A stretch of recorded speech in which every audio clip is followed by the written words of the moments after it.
Hey, Friendo, Steve here. Yeah, Larson. Welcome back to Going in Raw, the only pro wrestling podcast you need to be listening to. Bash in Berlin is in the books. Fun show, quick show there from WWE, coming to you live from Berlin, where Gunther main evented the show against Randy Orton and, not shockingly, retained his title in a pretty entertaining match. All in all, pretty entertaining pay-per-view, pretty brisk. I don't know about necessarily surprises. There was one kind of surprise for us, but it was in a match that we felt could go either way, the Judgment Day versus the Territories. Exactly. That was one of those matches that was 50-50 in terms of who was going to win. But by and large, who we thought was going to win won. Mm-hmm. The question is whether the outcome of matches are predictable or not, what it means next for the stories involved in said matches. Obviously, right. Gunther and Orton, this is one and done. Orton will go back to Raw, probably feud with Cody down the line. As far as Cody, he predictably beat Kevin Owens. And, after what happened on SmackDown, and especially happened tonight, I think Kevin Owens is more or less done with Cody's condescending BS. Yeah. At the end of the match, Kevin Owens, after losing, because kind of as we predicted, he couldn't go to the length that prize fighter Kevin Owens would do to win.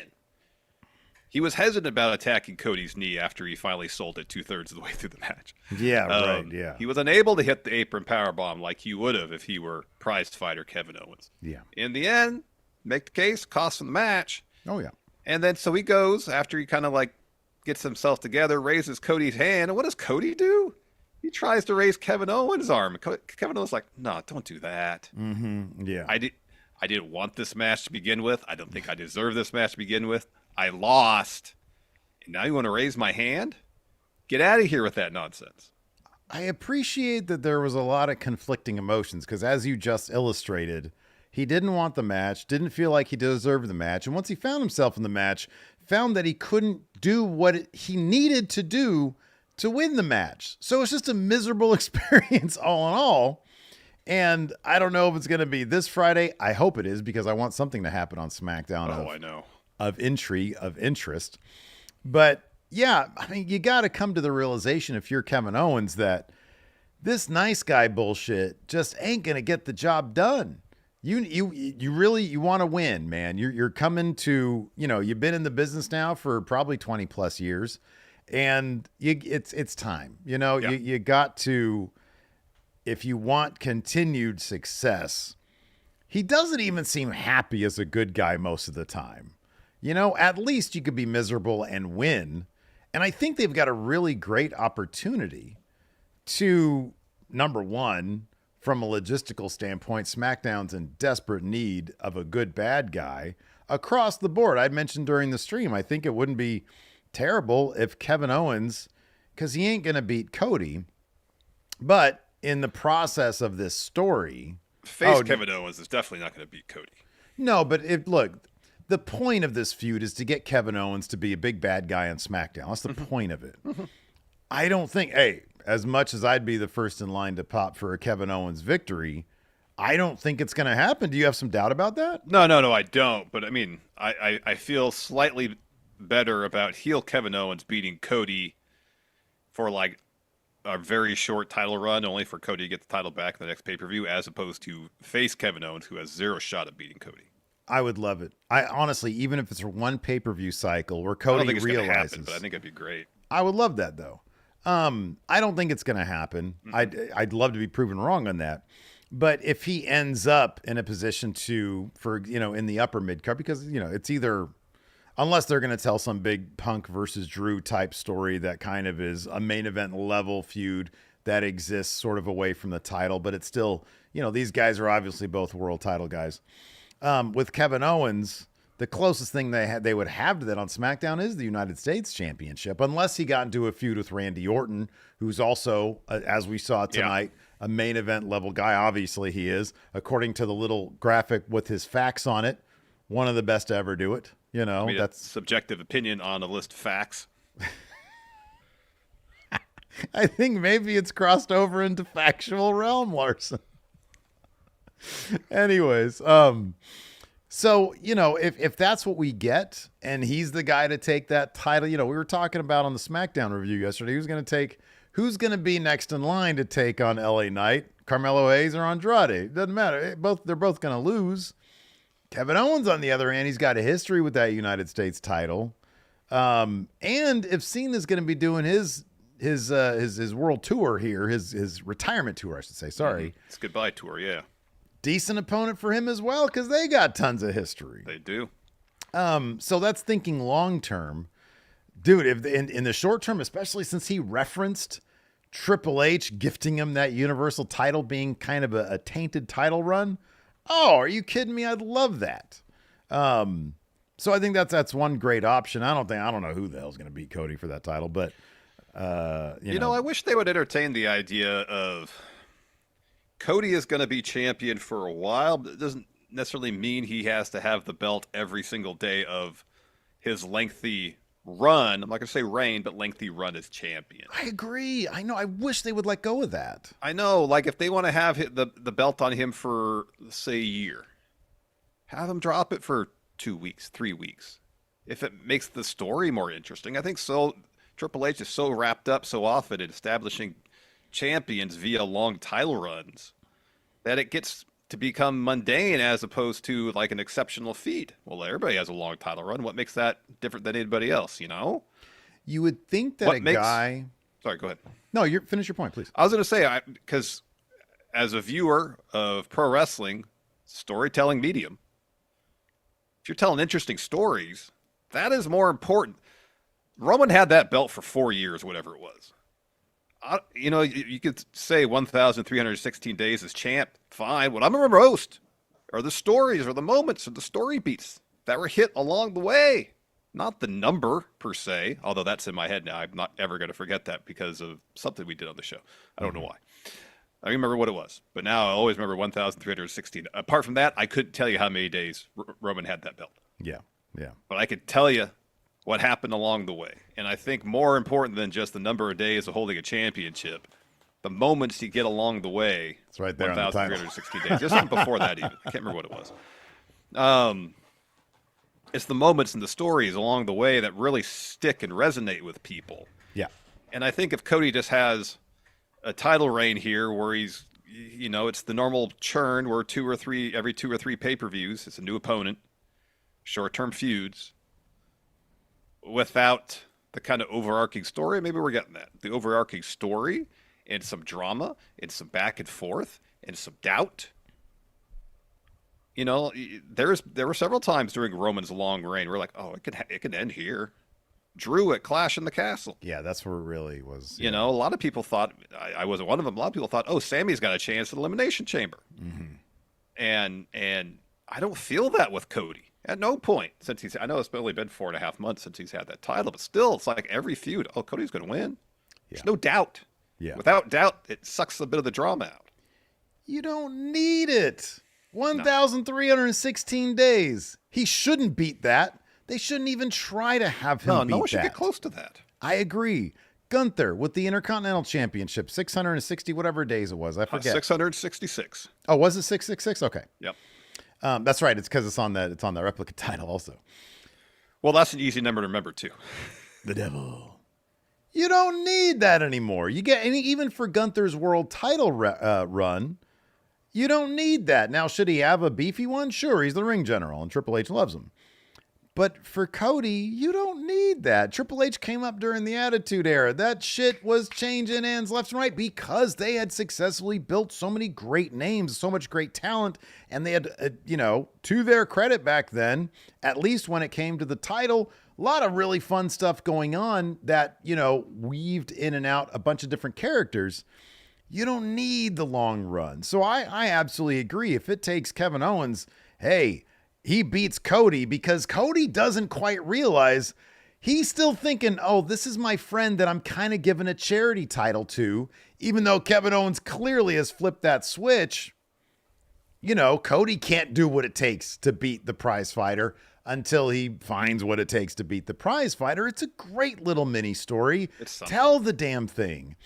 Because otherwise, I guess maybe if the idea is at the next WrestleMania, that's where the final boss gets that title.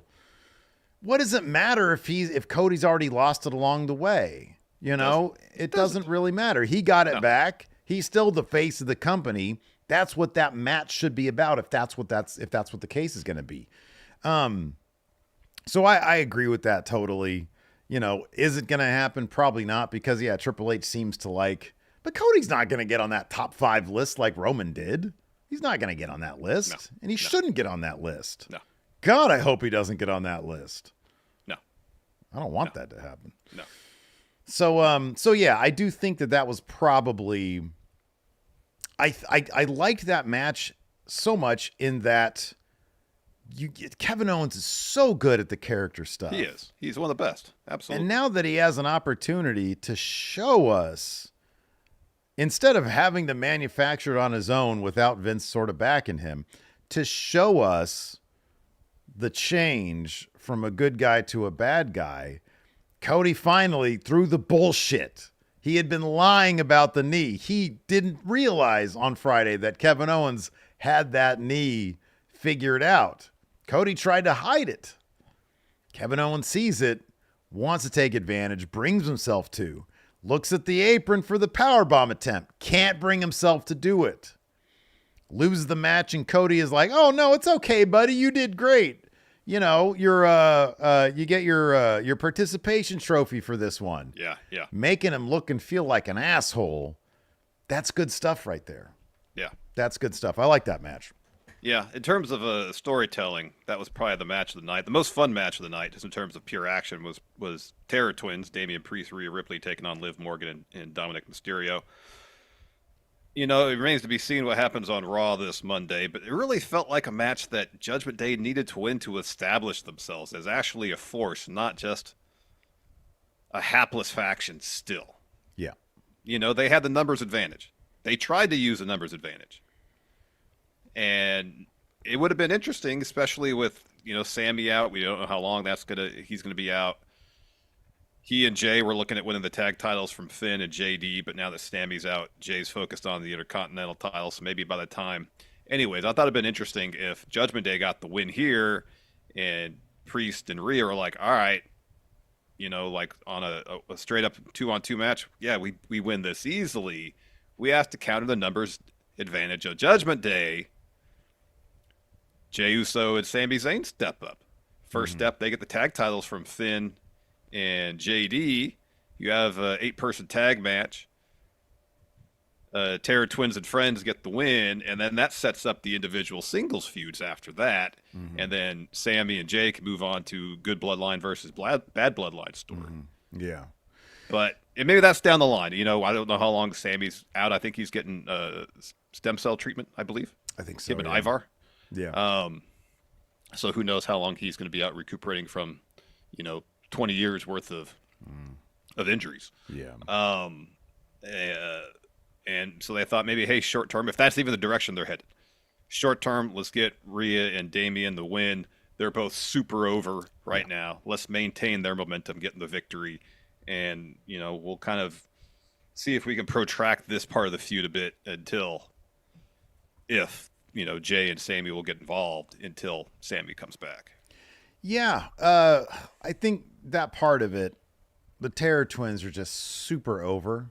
And I never in my wildest dreams imagined Rhea Ripley eating a pin at this this situation. No. Damian Priest, it's hard to envision it, but you know, he's eaten pins before. I mean, if you got Finn hitting him with the coup de grace. Yeah, you have everybody piling on. Yeah, everybody hit him with their finisher, and then Dom follows with the frog splash. I mean, he's eating everybody's finish. That being said, if you want to keep this feud going and motivate Rhea Ripley versus Liv Morgan at the next pay-per-view, then you've accomplished that because Rhea Ripley, you know, absolutely annihilated her with that riptide in the end. And then you know, you can motivate Priest in any number of stuff, specifically obviously Finn Balor, who's sort of the male leader of Judgment Day anyways. So you can definitely motivate that stuff, obviously. And there's still, you know, they got to get that match in because of Finn Balor screwing over Damian Priest at, you know, for the title. SummerSlam. Yeah. at SummerSlam. So, I get it. It motivates that as well. Going into this, I think we both had that with like probably the least amount of confidence points.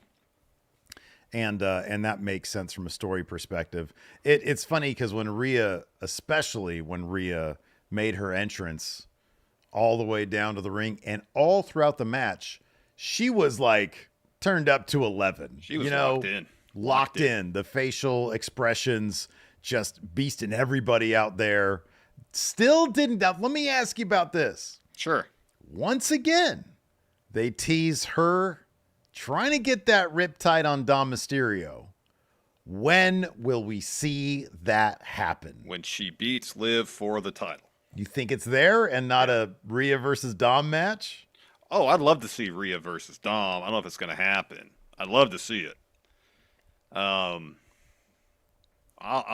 say when she beats Liv for the title, unless it seems like they're going to head in the direction of Rhea versus Dom. Absolutely, I want to see that 1,000%.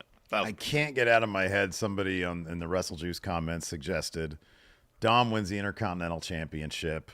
Rhea beats him for it in a China type moment because they love the parallels with China. And I don't think that's too crazy. And maybe somebody says that's a way to introduce the women's mid-card title. If you do it all through story base, like, well, she's not going to vacate it. Can't be, taking on the men for optics or whatever reason they would give. And then they just, do a new men's Intercontinental or whatever the situation would be. I don't know. Yeah. But that being said, yeah, I don't know if they would go down that route, but God damn, I would love them to go down that route. I think it'd be a lot of fun. I think they can structure a match that would really work and not make the optics look bad. Yeah, absolutely. But yeah, no, I thought the match was a lot of fun simply because of all the energy that especially Rhea Ripley brought to it. Of course, Dom doing his thing as well. Just really terrific chemistry from everybody involved. And yeah, just really terrific stuff. I thought it was a lot of fun. Great story beat there. It was a lot of fun. Before we talk Drew McIntyre and CM Punk, Steve, would you like to pay some bills? Sure, let's go ahead and do that. This episode of Going In Raw is sponsored by BetterHelp, Steve. I used to be a pretty curious child. I used to sit down and open up the maps that were on the table, study them. Sometimes memorize state capitals too, but somewhere along the way to adulthood, kind of lost that sense of curiosity. Yeah, man, no, I agree. Same here. And I see it every day with my daughter. Kids are constantly learning and growing, but maybe it's due to everything we have to concern ourselves with as adults, but I've found that sense of curiosity certainly isn't what it used to be for me. But therapy can help you reconnect with your sense of wonder, and if you're thinking of starting therapy, give BetterHelp a try. BetterHelp is completely online and designed to be convenient, flexible, and suited for your schedule. All you got to do to get started is fill out a brief questionnaire to get matched with a licensed therapist, and you can switch therapists at any time for no additional charge. I've talked about it plenty on the show, but in my mid-20s, my life was basically taken over by severe anxiety, and I had definitely lost any sense of wonder or curiosity. Eventually, I realized that I had to go to therapy. Therapy helped me learn the skills I needed to better cope with my anxiety and got my life back on track and put me on the path to hopefully becoming a better Larson. So rediscover your curiosity with BetterHelp. Visit betterhelp.com/raw today to get 10% off your first month. That's BetterHelp, HELP.com/raw. So who is this in our chat? Ed Mackey here in our chat says, Punk just said he's coming for the winner of Gunther Orton. He says, I want that gold and I'm coming for you. And then Philip Honor here in the YouTube chat says, Punk finding himself some post-show donuts. No wonder why Steve likes him so much. I think the Miz brought donuts, but maybe Punk himself. We heard that in the pre-show. He had some donuts. Yeah, be. I mean, Punk tonight wore his all-in gear from last year. Yeah, he seems to enjoy bringing baked goods to the press conferences after these WWE PLEs. That's his thing. Yeah, he keeps on referencing his time in AEW. He got the win tonight over Drew McIntyre. Not only got the win, got his bracelet back. Yeah, big time win for CM Punk. He got the bracelet. I think it was 5 or 6 GTSs on Drew McIntyre. And I don't know if he mentioned this at all during the post show, but so far there's been no word on how he's holding up. This is 2 matches in a row, and this is what I wanted, man, because the injuries that the injury that he sustained during the Rumble and then prior, a couple of them in AEW. He's doing such fun work right now. You want the guy to hold up. See him against Gunther. I think that could be a lot of fun. Do you think he's actually going to manage to find his way into the world title scene, or is Drew McIntyre going to come after him big time? We're going to see the opposite side of the coin we saw with Punk and Drew, where Drew is either going after title shot in title match, winning title, only for Punk to eventually cost him. Now we're going to see the opposite side of that, where maybe there's a number one contender type match. Raw, Bad Blood, probably Raw. Punk's in it. Drew costs him that match. They got to have a rubber match at this point. Yeah. They have to. Yeah. The rumors were Hell in a Cell at Bad Blood. That's a little bit more than a month away. You can have some sort of number one contender match on Raw for Gunther's next challenger. Drew costs Punk, sets up the rubber match. Punk probably wins that. And then, for the time being, him and Drew will be done. To a degree, I was somewhat surprised that Phil got the bracelet back as well as the win. Mm-hmm. He wasn't as obsessed with the bracelet this match as he was previous one. There was one instance where he looked down at it in the last match. He would have went and taken it off Drew. Instead, he picked him with a GTS. It wasn't towards basically right before he hit the last turnbuckle, I think. He took the bracelet off Drew, put it on his own wrist, and then hit the last turnbuckle to get the win in a highly dramatic four corners strap match. Yeah, this match was definitely. It was the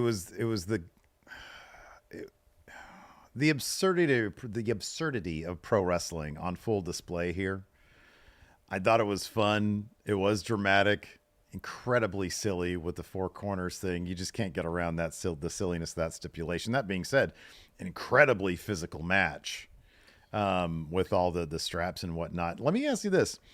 Who did you, while you were rattling off what you think is going to happen next, who do you think wins at Hell in a Cell? Just the name.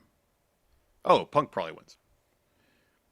There was something about how big the win was with him, how almost dominant it was. Yeah. 5 or 6 GTSs. Got the bracelet back. I mean, it's possible. They're like, all right, you each win one. Punk wins here in dominant fashion. Doesn't pin Drew, although, I mean, it was a four quarters strap match. Drew tapped out. He tapped out. There was a visual submission, which there was. To a degree, I'm like, why bother having a stipulation that the finish doesn't necessitate a pin or submission and have one of the people submit in it?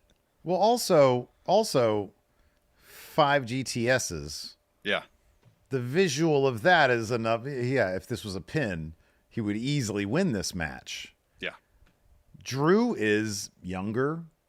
Yeah. Probably going to be around longer, at least in a full-time wrestling capacity. And arguably, he might be world champ. I mean, look, I think this is a feud that can extend to a WrestleMania main event. If they're going to do the thing where they keep on shafting the Women's Royal Rumble winner. Drew versus Punk is a hot feud.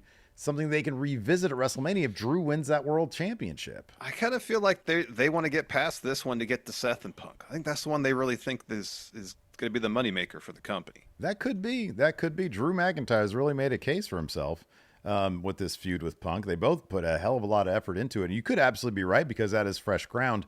Yeah, I think it's possible that Drew wins at Hell in a Cell. I think it's probably, I don't know who's going to win. But when I look at the nature of this win, I'm like, maybe Drew does win. He had basically Seth Rollins' help, or at least the distraction of Seth Rollins. So that first win for Drew, a little on the tainted side, you could consider it.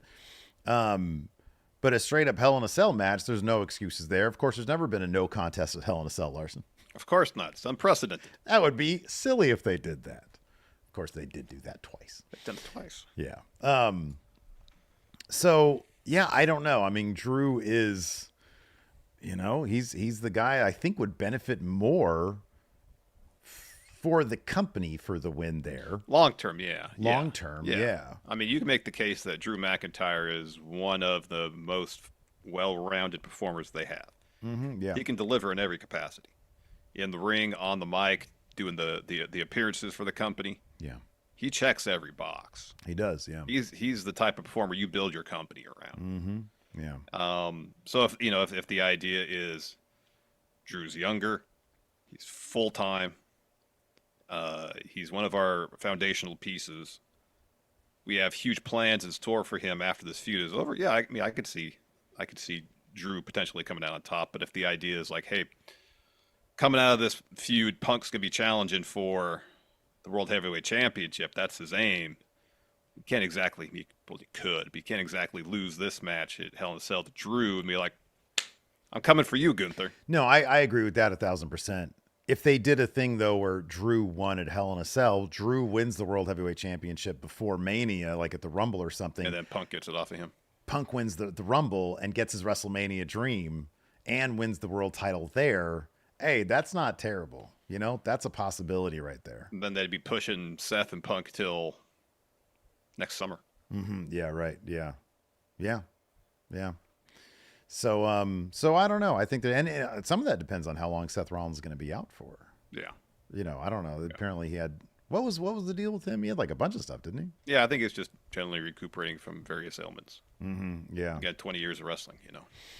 Jack here in our YouTube chat says wrestling needs new people in the press conference. We don't need Jade being asked about AEW in each Q&A. Jade and Bianca won the tag team titles tonight. They're at the press conference right now. Jack continues. Can we please get Steve or Larson in the media at the next West Coast show, please? No. No. I wouldn't be any better. No. I wouldn't be any better. I'd be terrible. Raise my hand. Yeah. Yes, Larson from Going in Raw. CM Punk, what's your favorite kind of donut? Right, yeah. What's your preferred baked good? Maybe it's a muffin of some sort. Maybe. You know. Punk, you seem to love your baked goods, as do I. Are you something a Krispy Kreme guy? You know, so, what is your favorite? Yeah. You like the apple fritters. Good croissant. Like Randy Orton, are you a fan of Nutella? Yeah. A lot of questions, but I don't want to do that. No. That doesn't seem interesting with me. No, it just seems nerve-wracking. I have enough anxiety in my life. I don't need that. Oh, man. So, yeah, as I mentioned, Bianca and Jade picked up those tag titles off of the Unholy Union. Not a lot to say about Isla Dawn and Alba Fire's tag team title run, unfortunately. Weren't given a lot of stories to work with. They are awesome wrestlers. Yes. Fun match. Jade and Bianca, just their star power alone. You can't keep your eyes off them. This is one of those tag matches where they isolated Bianca for a large part of the match. We got the hot tag. Jade comes in. Couple of little, false finishes here and there, which made the match a little bit more interesting. I want them to see some story. I want them to get some stories after this, Yep. Exactly. And whether it's Damage Control or Pure Fusion Collective or whoever is Jade and Bianca's next opponents. Like, give us some stories, please. Yeah. I appreciate that the women's tag titles are getting more TV time, generally speaking, than they have for a while. Yeah. For a while, they're barely on TV. Next step is let's start telling some interesting stories. And that goes for like the tag division across the board. It really does. Yeah. Because they're just loading up the women's division with tag teams and trios. Yeah. And if the idea is the trios are always going to have a tag team component to it, you got to start telling some actual stories. We're not saying feuds. We're saying stories, Stories, character dynamics. Yeah. That's what we want to see. Mm-hmm. Not just somebody saying, I think we could beat you for those titles. I'd like to see you try. Yeah, right. Match happens. Like, give us some stories. Or not, I'm going to make a statement and I'm going to put in the locker room on notice. Yes, the entire division's on notice. Everybody's on notice. That's one of those wrestling tropes that I'm just completely over at this point when someone comes out. I'm here to say that everybody backstage, I'm putting you on notice. You're all on notice. Yeah, it's the worst. I mean, shouldn't that be everybody's attitude? I'm going to show that I'm the best. Not you. I feel like once you sign the contract, it's baked in that everybody's on notice. Yeah. Once you return from injury, it's a given. It's an assumption I think you would make. Oh, this person's back? I consider myself on notice. I'm paying. Who's back? Randy Orton's back? I'm probably on notice then, aren't I? I'm on notice because especially I'm a champion. Orton's back. Odds are he's coming after me. He's on our brand now. I'm definitely on notice. Let's go get some lunch. Yeah. So anyways. Yeah, let's talk about Randy versus. Oh, you got another point to make. Yeah. This. YouTube loves engagement. We Yes. love being on YouTube. So help us out. Yeah. Leave us a comment on our YouTube video. If you're listening Please. to us in the audio realm, leave us a rating, review, or a comment. It goes a long way towards helping us grow Going in Raw, the brand, the corporate entity, of course. Soon, maybe to be publicly traded. I'm not sure. IPO in the future? Maybe. I Leave us a think comment. there's a certain valuation minimum necessary to do the IPO, I believe, isn't there? Right. Hey, top of my head, $1 billion. Oh, that's some other enterprise, not this one. So yeah, leave us a comment. Hit that like button, also that subscribe button and the notify bell, so you're always notified when there's new Going in Raw content. We've also got a second channel, Friendo Club Wrestling. That's where we put a bunch of short form content as well. So be sure to check that out. Sub to that. I've got my own solo gig as well, Wrestle Juice, right here. So be sure to check that out as well. Also, Yes. we've got the Friendo Club set up. It's bonus episodes, question threads, and access to the Big Blue Predictions Challenge. We've got one more event coming up in this particular challenge. It's, of course, AEW's All Out. I dropped a big turd. I was 4 points down from the lead. Now I'm like 14 points down from the lead heading into All Out. But anything can happen at the show 18. coming up You're September. 18 out of the lead. Oh, even worse than I thought it was. So yeah, that's coming up. And if you want to participate in that predictions challenge, even if you're out of it because you haven't done the first two events in this particular challenge, hey, it's still a lot of fun. You can prove that everybody else in the predictions challenge is now on notice because you're in it. So the way to do it is click join right here, youtube.com/Steven Larson, or go to patreon.com/Steven Larson. Click on the Friendo Club setup. It's $5 a month. You get all of the backlog of our bonus episodes. This coming week, we've got some new bonus content. Steven Larson do watch-alongs to various wrestling matches where we actually show the match as we're talking about it, and then we're going to upload it to a website that won't take it down for copyright reasons. So Yeah. check that out. Also, if you're watching on YouTube, whether it's live, VOD, hit that like button, please. While you're hitting buttons, subscribe, hit the notify bell as well.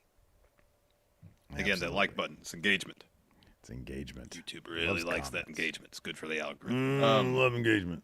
Before we talk about results, break down the matches, let's talk about Randall Keith Orton Yeah. challenging Gunther for that World Heavyweight title. They gave this match a ton of time. Mm-hmm. It was a very deliberately paced physical bout. Randy basically threw everything he could at Gunther. An RKO, belly to back, put him through the announce table, not just on top of, through it. It was off the ring steps, too. And then, again, Gunther just won't stay down. Mm-hmm. Locks on that sleeper. Randy tries to break it 2 or 3 times. Gunther refuses to give up the hold on that sleeper. Eventually, Randy Orton passes out. Gunther wins. Gunther is most decidedly the final boss on Raw, the way he's booked. What's next for Gunther? I think we kind of know what's next for Randy. Down the line is a feud with Cody. But Gunther, the main event scene is so loaded on Raw. Just mentioned Drew, Punk. They could be contenders for that World Heavyweight title. Seth Rollins, when he comes back, contender. Damian Priest might want another match for that. They give Finn Balor some wins. He can be a contender. That'd be nice, yeah. There's a lot of would-be contenders for Gunther, but who's next? Man, like you said, there's a lot to unpack there. People are still involved. You got Damian and Finn you mentioned. They're probably going to be with each other for a while. You got Drew and Punk. They probably still got another, a rubber match with each other. You got even some outside chances like a Sheamus, who we already saw have a match of the year against Gunther a couple of years ago at the Clash. And, he could get back in the mix perhaps. So you've got a lot. Seemingly, is there anybody out there comparable? I mean, you even have like some other outside chances like Kofi Kingston, who I know is right now doing the stuff with Woods, but he's a former WWE champion. I mean, even Rey Mysterio's on Raw. Rey Mysterio, former champion, Hall of Famer. You've got a bunch of names out there up and down the card. Maybe they're building up Bronson Reed to be a challenger to Gunther. A ton of names out there. I honestly don't know. I mean, they want big names. And in the case of Randy Orton, one of the biggest names, as it said on his fact sheet, one of the greatest of all time. The subjective opinion on his fact sheet, yes.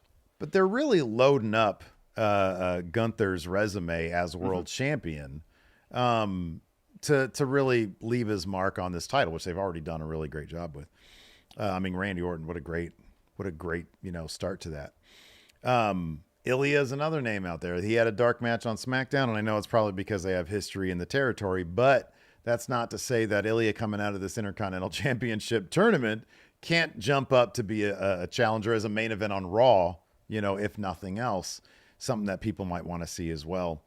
Braun Breaker if he ends up losing the Intercontinental Championship. But again, these are all people who have stuff going on right now. So who is somebody that doesn't have something going on right now that could be a logical first choice for Gunther? I'm basically just turning this question right back on your ass because I gave a non-answer.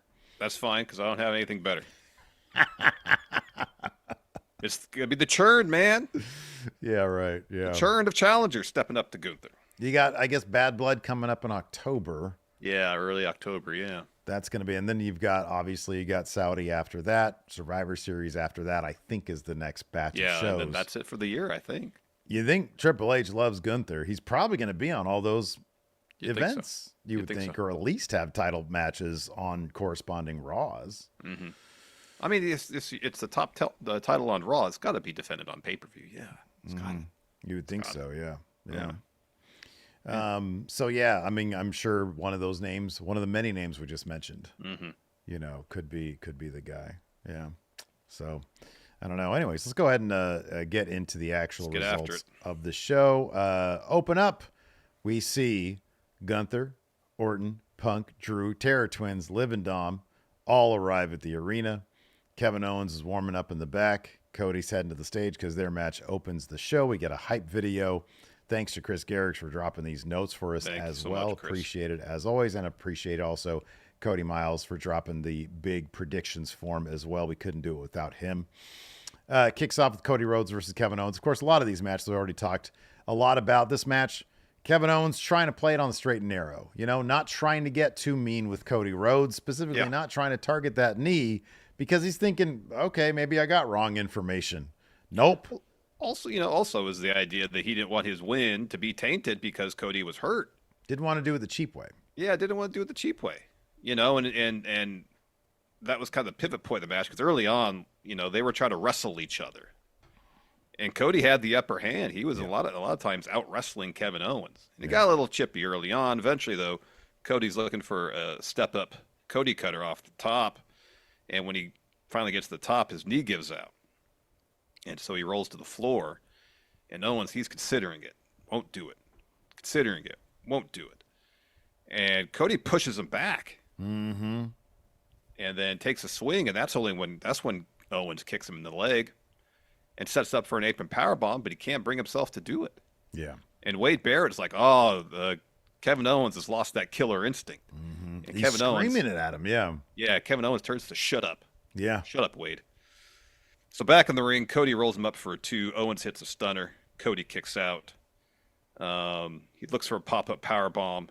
Cody hits a couple crossroads, looks for a third. Instead, Owens hits a stunner. Cody kicks out again. Kicks out 2 stunners. So Owens in disbelief. He goes to the top looking for a swanton, but Cody gets his knees up. And then Cody hits the 4th crossroads of the match to get the win. Yeah. And then afterwards, Cody gets the belt. Kevin Owens seated in the corner, and Cody's like, "Oh, great job, Kevin Owens. You did great. Nothing to be disappointed about. I'm proud of you." I mean, I don't know that's what he said, but I can feel like the vibe was there. The body language was exactly that. And then in the end, so Kevin Owens finally just sort of relents and is like, "Okay, yeah, I'll raise your hand." Cody tries to raise his hand. He's like, "No, I'll raise your hand." And then they hug, and you see this look on Kevin Owens' face before he notices the camera capturing it, and he pushes the camera guy away.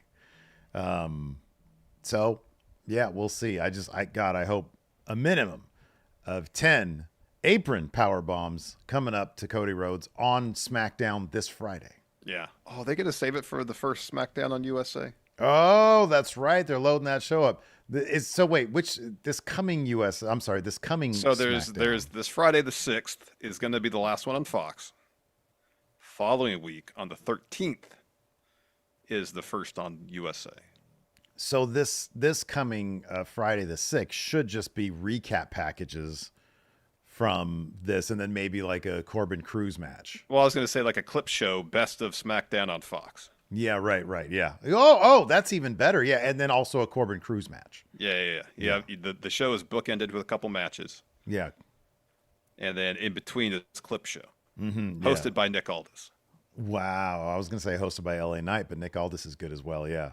Edited also by Nick Aldis. There you go. So it's like not very good. It's like I'm going retro with my editing vibe.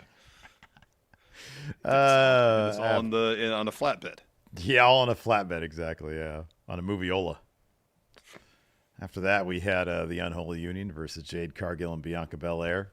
Again, with this hot tag, somebody gets isolated, cut off the ring till Bianca gets a hot tag to Jade Cargill. But like I said, after that, we had a couple of false finishes here, so that was all right. Yeah, the kind of formulaic nature of specifically WWE tag team wrestling, but to a degree, tag team wrestling as a whole were. And look, I understand strategically it makes sense for a team to cut the ring in half and isolate a member. Mm-hmm. But I feel like the corresponding aspect of that strategy is you got to make sure the fresh member of the team that's has the disadvantage is not ever in a position to get the tag. Right. That's the one aspect. That's what the Revival used to do great as a heel tag team. Either Dax or Cash, was it Scott Dawson or Dash Wilder? I can't remember their WWE names. Would go run around and often just mess with the person waiting there to get the tag. Revival bald and revival hair. Distract him, do whatever. Yeah. If that's a two-part strategy, you isolate one member while distracting the other member waiting for the tag. That feels like a winning strategy. Yeah, right. Yeah. But I think it's got to be a two-prong thing. You just can't do one alone because eventually, odds are, at some point, the person isolated is going to have enough time to get the tag. You got to target the person on the apron, too. Yeah, I don't know, man. I'm sort of over it. Let's start a petition. Just change all tag matches to tornado. You know, That's tornado, too. tornado / no DQ. That's what I want to see. In any event, Jade and Bianca hit their finish on Isle of Dawn to get the win. There was a great bit there where Bianca basically throws Alba Fire to Jade Cargill on the outside, and Jade just absolutely kills her against the barricade. It was pretty cool. Yeah, catches her and just flings her to the barricade. It was great. There was a lot of cool stuff in this match towards the finish specifically. So, yeah, as far as what happens next with Jade and Bianca, there's like a million different trios in the women's division, so they're going to have all sorts of opponents. You got to figure Pure Fusion Collections is going to be up there as well. Pure Fusion Collections? Something like that. Is that a collection agency? It sounds like it, even if it's collective, Anyway. After that, we had Drew McIntyre versus CM Punk. 4-corner strap match. Yeah, they had the red light and the green light in each corner. So and I think they abandoned that after a little while. I think chat was saying that they switched up the colors for Phil and Drew. I think because there's the interruption aspect. Somebody goes boom, boom, boom, and then the other person goes boom. Then they're the green, and the other person's the. But the whole interruption aspect is nebulous because towards the end, Phil was literally hitting a turnbuckle, hitting a move, which you would think would interrupt it. Yes. Yeah. Or there was a situation where Drew had Punk on his shoulders. He'd hit the turnbuckle, and Punk would hit the turnbuckle right after. And they were counting both of them. Well, wouldn't the second one override the first? There was like on the third one of those when Drew was walking around. Punk had to really stretch out to. Well, he got wrapped up in the strap and couldn't get his hand up to get the thing. And so he's like, back up. Yeah. Which illustrates perfectly how stupid this stipulation is. But look, I was a fan of the Seth Rollins special guest referee match at SummerSlam. I thought it was tons of fun. This one here, I wouldn't want to see this on for very many matches. That being said, the absurdity of it was entertaining. And these guys really did look at a certain point. They just didn't give a shit about touching the corners. They just wanted to beat the shit out of each other, which is what it should be. Yeah. I mean, for people who were complaining about their last match at SummerSlam, not being intense enough, you got that here. Mm-hmm. Yeah. You know, and it's a ridiculous stipulation. John Lawson here claims that Drew was red and Punk was green the whole match. Okay. But Drew had green gear. How come he wasn't green? Again, man, it is what it is. I don't know. I thought the lights didn't even turn on for that last match, but maybe I'm wrong. It didn't really look like it, no. Yeah. I just kind of stopped paying attention to the lights because I was like, this is ridiculous. The whole framing with like the lights that like in the 70s cop shows the cops would put on their car, you know? Yeah, right, yeah. When they were speeding down the road. It's like, it's just a ridiculous concept. And it's a concept I don't particularly enjoy.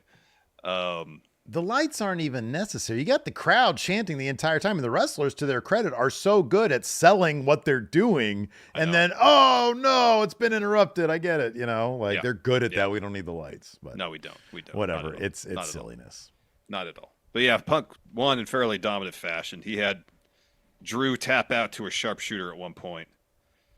So Drew basically passes out. So Punk then touches one of the turnbuckles, hits the second one, and then Drew at this point is just like limp. So he pulls Drew to try to hit the third. Instead, Drew hits him with a neck breaker. Mm-hmm. Drew then pulls the bracelet out of his trunks and puts it on. Kisses it, calls for a Claymore, hits it. So Drew hits 3 of the 4 turnbuckles. Punk, though, brings it back in, hits the GTS. And so he grabs Drew by the wrist that has a bracelet on it. You think, oh, he's going to be distracted by the bracelet. No, another GTS. He hits a turnbuckle. Then a second, picks up Drew, another GTS. Hits the third turnbuckle. Another GTS. This time he takes the bracelet on, puts it on his wrist, and hits the turnbuckle with that hand to get the win. So there you go. There you go. Yeah, especially the way the finish was put together. Not exactly dramatic. This is going to be interesting to see what our star ratings are, how closely our Kachras will be aligned.